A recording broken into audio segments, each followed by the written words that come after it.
protéiforme qui a créé cet univers si particulier qui se nomme Akina et que vous pouvez découvrir juste autour de vous. Donc bonjour Caroline. Bonjour. Bonjour à vous, merci d'être venu, ça fait beaucoup de plaisir.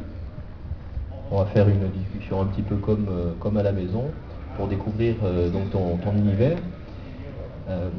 Alors, est-ce que déjà tu peux nous parler de ce que l'on voit en termes de matière en fait. Après, je te demanderai un petit peu plus sur ton parcours et sur la raison d'être de toutes ces créations. Mais j'aimerais juste que tu nous décrives en premier ce que l'on voit quand on arrive devant tes œuvres en fait, ce que l'on découvre et le parcours en fait aussi, présenter un petit peu le parcours que l'on découvre ici et qui n'est peut-être pas évident en fonction de la géographie des lieux, savoir quel est la meilleure, disons le meilleur mode d'emploi pour découvrir tes œuvres en arrivant aux Utopiales. D'accord. Donc en gros en fait ma planète comme tu l'as annoncé elle s'appelle Akina, donc c'est l'idée de Aquina in aqua dans l'eau. Donc c'est une planète d'eau et l'idée c'est de vous faire plonger un peu dans cette planète d'eau. Donc vous avez à l'entrée les deux sculptures qui sont d'une part la panthère et puis un buste, une déesse, qui font un peu le passage entre notre planète, la planète Terre sur laquelle nous on vit, et puis la planète Akina.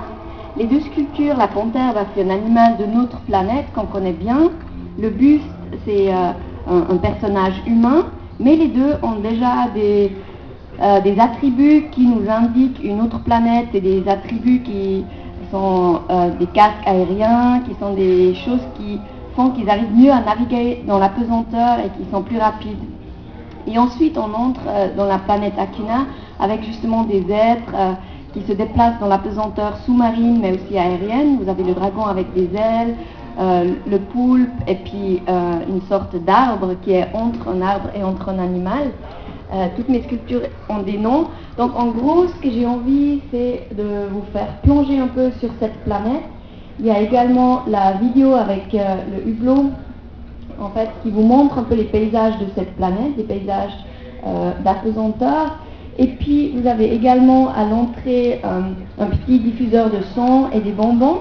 En gros, l'idée c'est qu'en simulant vos 5 sens, donc le goût avec le bonbon, avec le diffuseur d'odeur, l'odorat, l'idée c'est qu'on puisse toucher les sculptures, il y a du son pour les oreilles, et puis vous avez évidemment l'image. Donc l'idée c'est de stimuler vos 5 sens afin d'éveiller le 6e qui serait l'imaginaire, le fantastique. Souvent on dit aussi que c'est le premier sens, donc celui qu'on avait tous à la base quand on était tout petit, et que des fois on perd un peu. Donc, ensuite, tu m'as dit d'expliquer un peu la matière, c'est ça? Alors, quand tu parles de justement toucher les sculptures, moi ce qui m'a surpris, disons justement, quand on les touche, c'est qu'on ne perçoit pas tout de suite en quel type de matière elles sont faites, et on sent que ça a vraiment été pensé pour pouvoir être touché, parce qu'elles ne paraissent pas du tout fragiles malgré leur légèreté justement. Alors voilà, juste pour parler de la matière, et puis après on pourra peut-être un peu plus explorer effectivement le pourquoi du comment de cette visite d'Akina. D'accord. Donc la matière, c'est de la résine mélangée à de la poudre de bronze. Donc la résine, c'est la matière qu'on utilise pour construire des bateaux, aussi des avions. Donc c'est une matière qui est plutôt légère et en même temps très rigide, donc elle ne se casse pas. Et puis elle est mélangée à de la poudre de bronze, c'est pour ça que mes sculptures ont l'aspect du bronze. Donc il faut polir bien la résine afin de faire ressortir le côté de bronze. Donc les sculptures sont creux à l'intérieur, ce qui me permet de mettre des circuits électroniques, des lumières, etc. Et puis voilà, donc c'est ça un peu la matière. Alors maintenant cette planète Akina, en fait elle est née comment? Alors, dans ton parcours en fait, donc tu vas nous en parler un petit peu. Les beaux-arts, les écoles d'art un petit peu j'allais dire un petit peu partout, mais c'est presque un petit peu partout, puisque c'est des études à Berne, des études à Genève, des études à Berlin, des études à San Francisco. Et tu nous reviens de tout ça, disons, avec Akina. Alors, est-ce que Akina, donc, c'est un reste de toutes ces découvertes d'un monde extérieur, ou est-ce que, par exemple, c'est finalement que les artefacts de ton propre monde intérieur? Est-ce que tu te sers aussi de l'exploration extérieur. Bon, hier tu me parlais par exemple de plongée sous-marine, c'est aussi un autre monde exploré. Est-ce que donc Akina, comment est né Akina et comment tu te sers du monde extérieur pour alimenter Akina justement?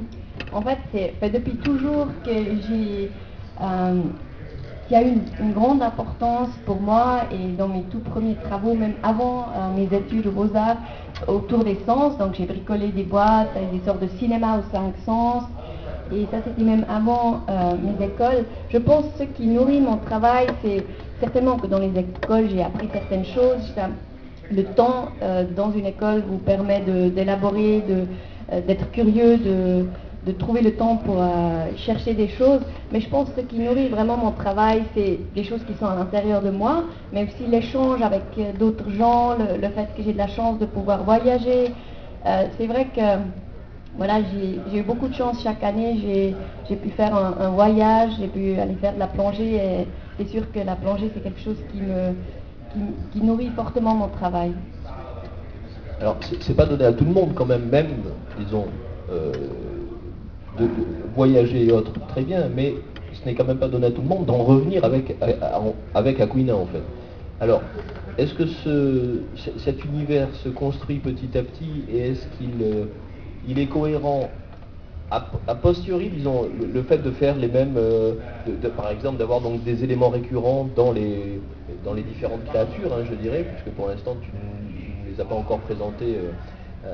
Est-ce que c'est les éléments récurrents que l'on retrouve qui donnent l'uniformité, ou est-ce que c'est un projet qui, toi, te semble, est-ce qu'il est pensé, disons, jusqu'à l'aboutissement d'Akina? Est-ce que toutes les créatures à venir, par exemple, sont déjà dessinées, ont été croquées? Comment c'est d'abord le processus et où est-ce que ça en est, ce processus de la création de ce monde d'Akina? Est-ce que dans quelques années on pourrait s'immerger complètement, puisque là on a l'écran derrière, par exemple, on est déjà un petit peu en immersion totale. Est-ce que donc ça va continuer? Est-ce que c'est pensé, ou est-ce que c'est un petit peu comme l'inspiration devient? Alors, c'est sûr que pour moi, le projet n'est pas encore tout à fait abouti, pas encore fini, il peut évoluer. Après, ça dépend des possibilités qu'on me donne pour exposer. Donc, il faut que j'aie un projet en vue afin de pouvoir concrétiser et puis aller plus loin. Et en fait, je viens de me rendre compte, je parle beaucoup de voyage, c'est pas que j'ai voyagé autant que ça, mais je me rends compte que c'est aussi à travers mon travail, quand je suis dedans, que je voyage, et puis en fait que j'ai envie de vous faire voyager vous aussi avec mon travail. Et puis, voilà, donc, pour revenir à ta question par rapport à la suite, et puis comment j'ai commencé, comment il s'est construit ce monde, je pense que j'ai une idée qui est dans ma tête, qui est en moi à la base, mais c'est pas que dès le début j'ai vu toute ma planète. Je commence par quelque chose et à fur et à mesure ça se construit. Et pendant que je travaille sur ma première sculpture, je pense déjà à la deuxième, je vois la deuxième. Et c'est une fois qu'on est dans le travail que finalement la suite, elle devient logique. Et puis j'ai même plus besoin de réfléchir ou de chercher, ça vient de soi-même. En fait, c'est quand je suis dedans en train de faire que je vois la suite et voilà. Alors, est-ce que tu rêves en bleu? Parce que moi, je trouve que le bleu est vraiment omniprésent, hein, que ce soit dans les images, dans les lumières. Est-ce que ce bleu s'est imposé de lui-même? J'imagine que c'est par rapport à Akina, mais tu nous parlais comme ça de cet entre-deux-mondes. Disons, voilà, parle-nous un petit peu de cette lumière, le choix de ce bleu, de ce spectre un petit peu particulier, parce que, a priori, il a été vraiment choisi délibérément. Oui, donc comme je vous ai dit, la planète elle s'appelle Aquina, donc aqua, l'eau est déjà bleue.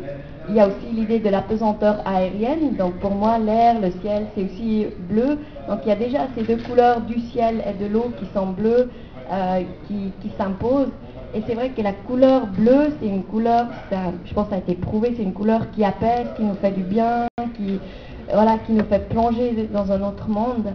Et moi c'est une couleur que personnellement j'aime beaucoup. Donc c'est vrai que j'ai choisi la couleur bleue.